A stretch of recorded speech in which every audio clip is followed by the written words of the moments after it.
Okay, so the first sign is the voice of transcendent ego. When you transcend ego, the ego is a structure within consciousness only. Yes?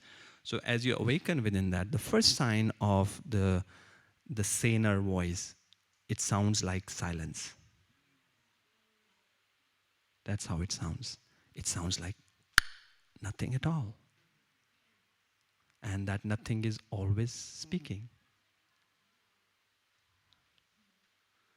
Do you understand me? No. So, right now, can you locate that which is not saying anything? Can you locate the not being spoken, the unspoken inside you? Exactly, just stay with that. The knowing, the knower. Yes, so who's the one knowing? The knower is knowing. Yes? And the knower is what? It's silent in the beginning. That's how the knower is known in the beginning. The knower arises as silence. So don't look so much for the voice of your consciousness. Just locate silence. As silence is located, the light of self will illuminate you further. And the noise of the ego mind will become fainter. Then the intellect starts to become free from the conditioned mind.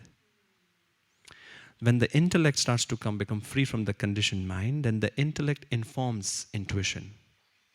And intuition informs intellect. Intuition will inform the intellect, and intellect will confirm the intuition. So then there is not a split between the intuition and the intellect.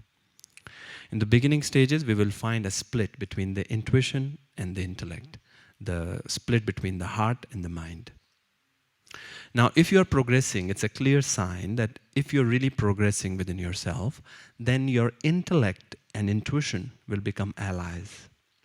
Your intuition at times will precede your intellect, and it will leap. And you will honor that, because now you have developed that ability of being in silence and being innocent. And if you really take that, then what will happen? The intellect eventually has to confirm your intuition. If your intellect cannot confirm your intuition, you have still a lot of work to do. Because intuition is intelligence. It's a very specific kind of intelligence. Intellect is intelligence. Yes, so if you, let's say, you intuitively feel, I must go to Sattva. You intuitively feel. It's like you don't know the reason. Everybody's saying, no, stay at home and buy peanut butter and jelly.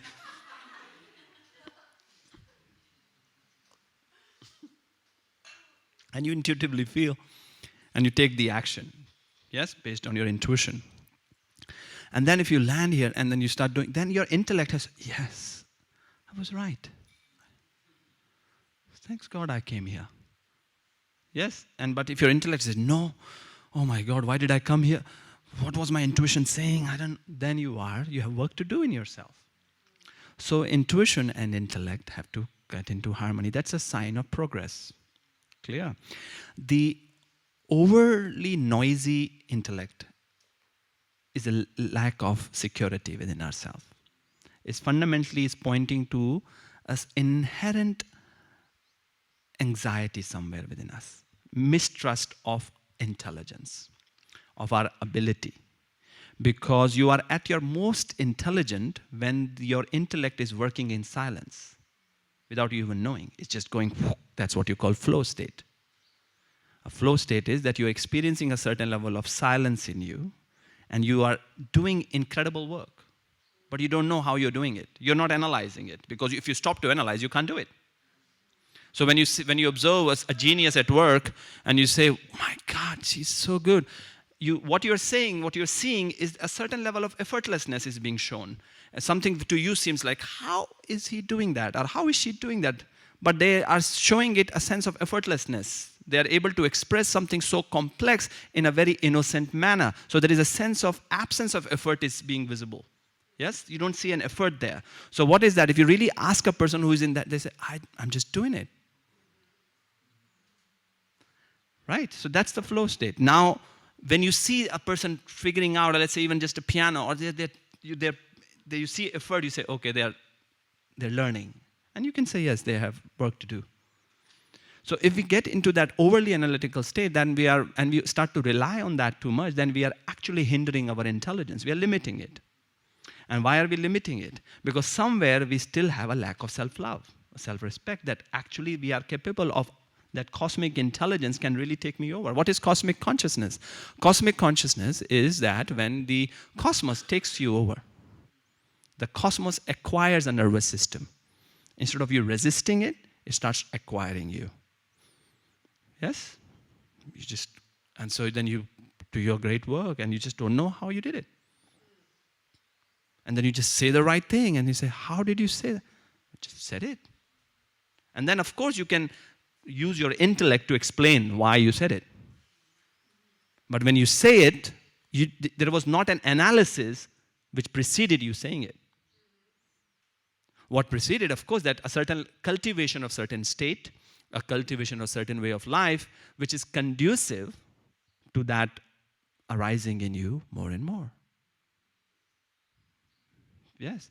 So when we get stuck in the overly analytical mind, we have to cognize, develop that inner voice that, okay, this is actually taking me away from my intention. My intention is to do great work.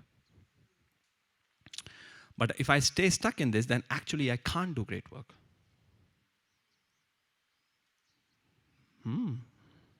So, take the risk. Take the risk. It will feel risky when you are being spontaneous with yourself, when you are allowing the voice of silence to express through you. You will feel a little bit, oh, I haven't analyzed it enough. So take the risk. It's a risk worth taking. Yes, stick your neck in that silent place a little bit. Got it?